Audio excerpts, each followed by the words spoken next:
This is the easier-to-read version of 1984 by George Orwell, retold and narrated by Sarah Simpson. Part 1, Chapter 8. After writing in his diary, Winston went for a long walk. He had walked many kilometers, and it made his varicose vein hurt. He knew he should be at one of the evening clubs everyone in the party was expected to attend after work. The clubs were not technically required, but anyone who didn't participate was more likely to be noticed by the thought police. It was dangerous to appear to be someone who enjoyed being alone. There was even a name for it, own life. Having an own life was strange, and doing anything strange could draw attention, and attention could mean arrest. Even though he knew the risk, Winston didn't care. He couldn't stand the noise and the stupidity of the games and the speakers at the clubs. Instead, he went walking. Winston had walked so far that he was now in the part of the city where the proles lived. It was very different from the part of town where he and the other members of the party lived. It was louder and dirtier. Lots of people were outside of their apartments on the sidewalks. There were children playing in the street and mothers yelling at them to stay out of the puddles. There were men arguing about the cost of meat. As soon as the people saw Winston walking down the sidewalk in his blue party overalls, they stepped aside and stopped talking. It wasn't against the law for party members to walk through the prole part of town, but it wasn't normal behavior either. Winston was startled when a prole man shouted at him, "Watch out, there's a bomb coming! Take cover!" Winston threw his body down on the ground and covered his head. The proles were usually right when they thought a bomb was about to hit. Nearby, a bomb crashed into an apartment building, spraying glass and cement pieces everywhere. He stood up and continued walking. Bombs were common in Oceania. There was a hand with a bloody stump lying on the sidewalk. He kicked it out of the way and kept going. He was desensitized to pain and violence. Two older men were arguing about the lottery. The lottery was won by the Ministry of Plenty, and the proles were obsessed with it. There was an entire black market among the proles of people who sold good luck charms or number-choosing strategies to help them win the lottery. Winners were supposed to win huge cash prizes, but the government didn't ever actually pay out the large prizes.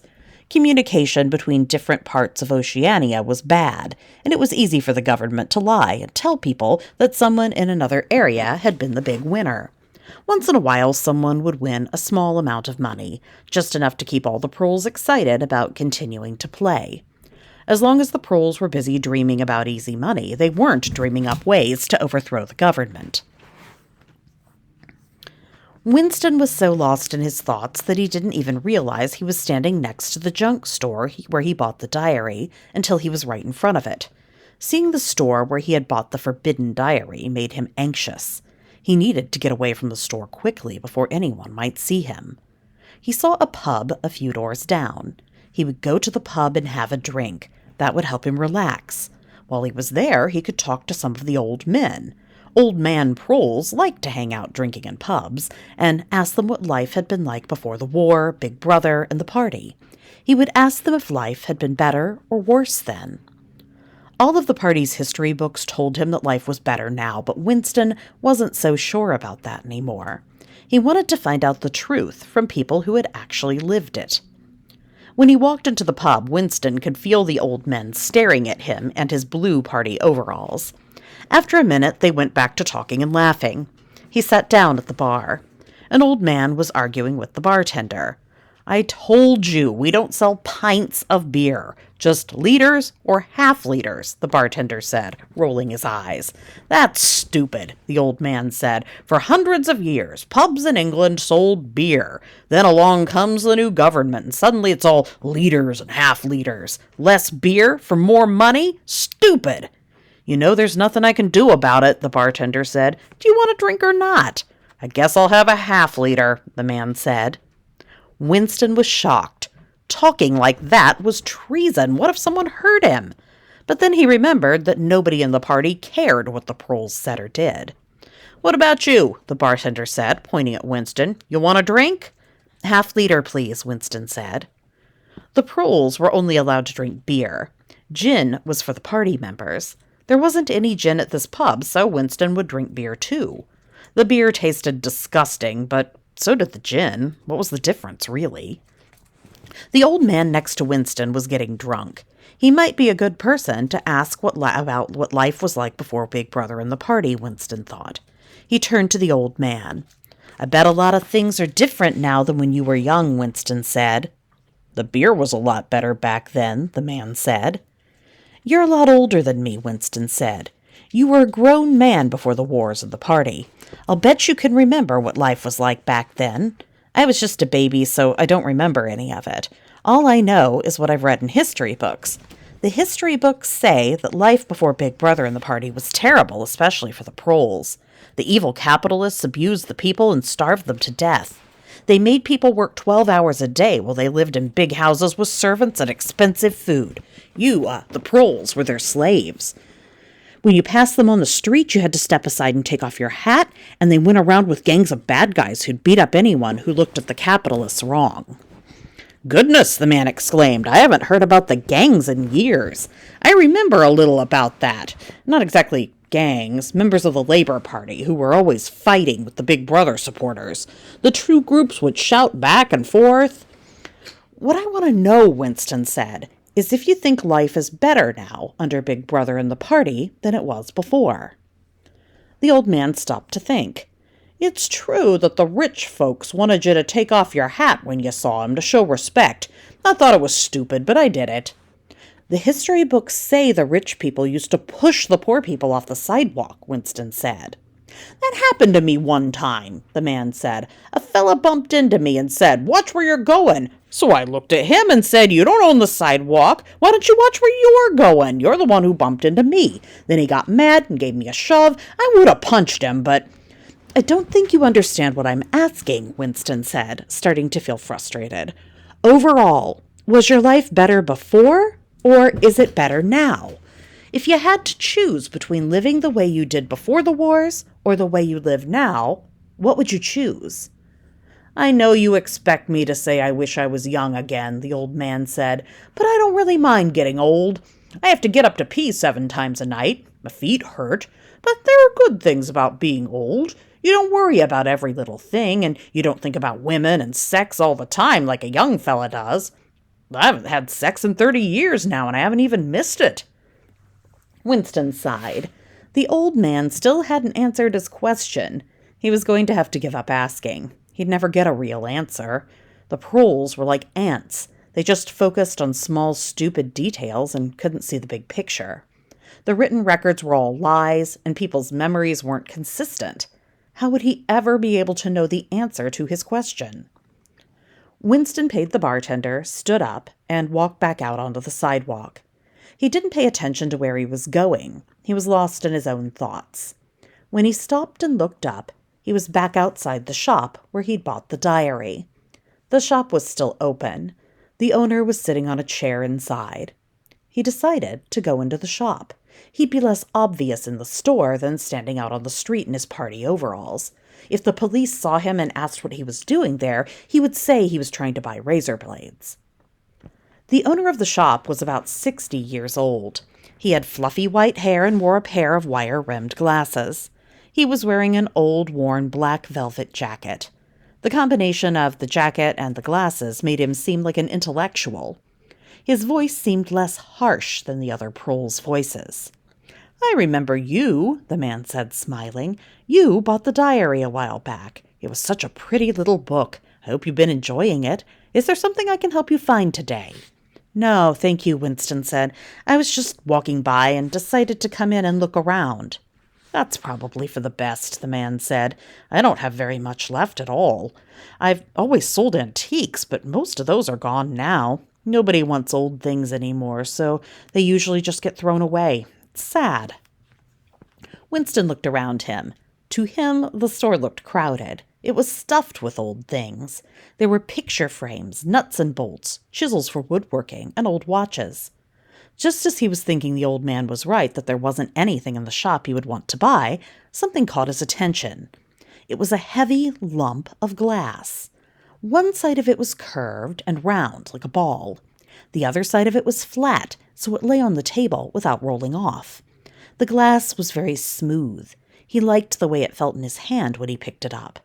When he held it up to the light, there was something delicate and pink inside. It almost looked like a tiny pink tree. "What is this?" Winston asked. "That little tree inside the glass is coral. It grows in the ocean. That thing you're holding is at least 100 years old. They don't make those anymore," the man said. "It's beautiful," Winston said. "I agree," the man said. "It is beautiful, but not many people nowadays would think so. People today don't appreciate things like that. If you want to buy it, it'll cost you $4. I remember when something like that would have cost you $50 or more back when people still appreciated old, beautiful things." Winston didn't hesitate. He handed the man $4 and put the glass lump into his pocket. He thought the object was beautiful, but that wasn't the only reason he wanted it. He liked that it came from an earlier, maybe better, time. He liked that the object didn't have a real use. It just existed to be beautiful to look at. Winston knew that if anyone from the party saw him with it, they would think it was weird.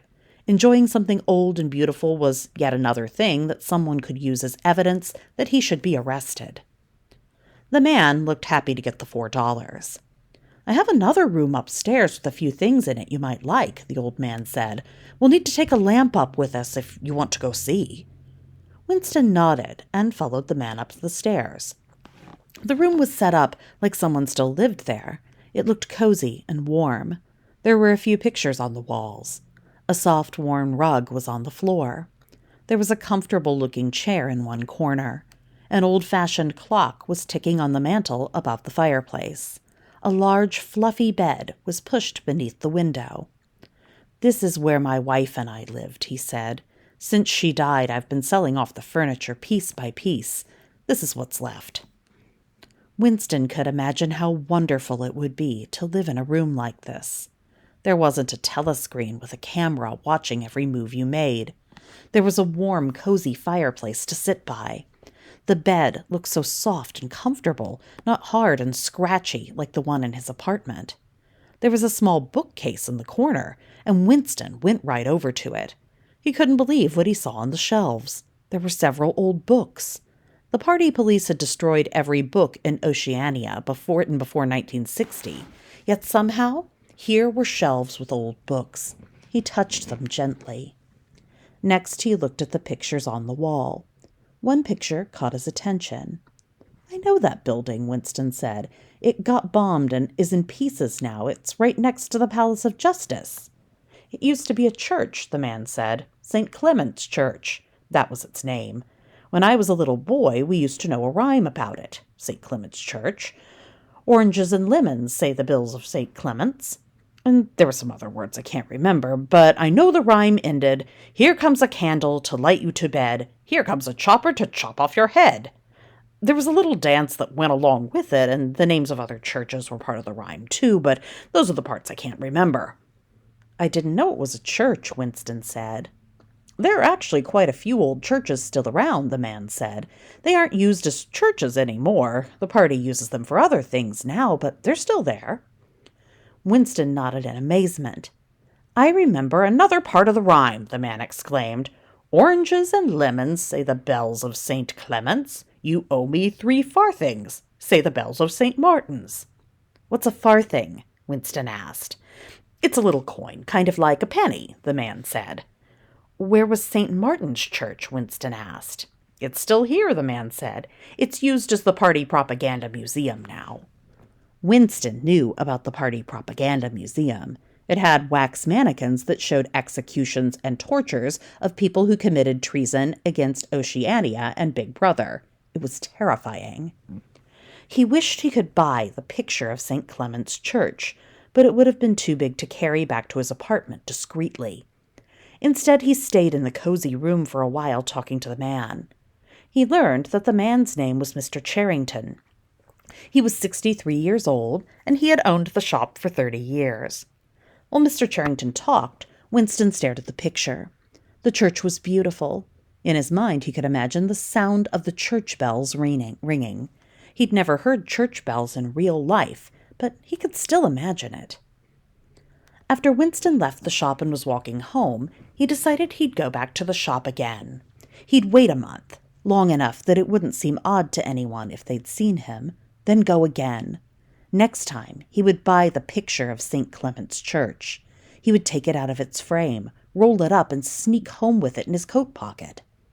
For a moment, he even thought about what it would be like to rent the room from Mr. Charrington. He thought about how nice it would feel to sit by the warm fire and sleep in the cozy bed. It was a crazy thought, but a nice one. He smiled to himself. Just then, Winston looked up. There, coming towards him on the sidewalk, was a person wearing blue party overalls. He had been caught. As the person came closer, Winston could see it was the dark-haired girl, the one he was worried was following him and spying on him. Now he was sure she was following him and spying on him. There was no other reason she could possibly have to be there, walking down the street in a parole neighborhood. She had caught him here, and now she was going to report him to the thought police. He would be arrested and killed, and no one would ever speak of him again. His stomach clenched in fear. The fear made it hard to walk. He had to concentrate hard just to keep putting one foot in front of the other. He held the lump of glass in his pocket tight. He thought about finding the girl and bashing her head in with the lump of glass, but he decided against it. She was young, and she'd put up a fight. She'd scream and make noise. He thought about hurrying over to the community center, so if anyone asked, he could say he'd been there all night. However, it was too late, and he didn't think it would work. All he wanted to do was get home. When he finally got to his apartment, it was 11 o'clock. The lights would all shut off automatically at 12:30. He went right to the kitchen and poured himself a large glass of gin. He drank it all down in one big gulp, even though it was so strong it made his nose run and his eyes water. Then he went to the little secret corner where he kept his diary. He got the diary out and sat it there, staring at it. If the thought police were coming to get him, it would happen soon. They always came in the middle of the night. The best thing to do was kill yourself before they dragged you away. That's what brave people did. You had to be very brave to kill yourself in a world where party members didn't have access to guns or any kind of strong poison. Whatever a person did to kill themselves had to be painful and horrible, but it was still probably better than what the thought police would do. They would beat him. They would break his bones and pull out his teeth and yank out his hair in bloody clumps. He would beg them to stop, and they would not. They would not stop until he was too weak to scream any more. It might take days or weeks. Then finally they would put a gun to his head and shoot him. He tried to imagine O'Brien's face. He tried to imagine O'Brien's voice saying, "We will meet in the place where there is no darkness." Winston imagined this place was somewhere in the future, long after the party and Big Brother were gone. In his mind, Big Brother's face was replaced by O'Brien's. Winston pulled a coin out of his pocket. Just like all the money in Oceania, it was stamped with a picture of Big Brother. Big Brother's face was calm and protective, but Winston did not feel safe when he looked at it. All he could think about was what kind of evil was hiding behind Big Brother's smile. Winston sat there trying to work up the courage to kill himself. He felt angry with himself for not hitting the dark-haired girl with the lump of glass when he had the chance. Now he needed to kill himself before it was too late, but he was too much of a coward to do it. Instead, he opened the diary and started to write. War is peace. Freedom is slavery. Ignorance is strength.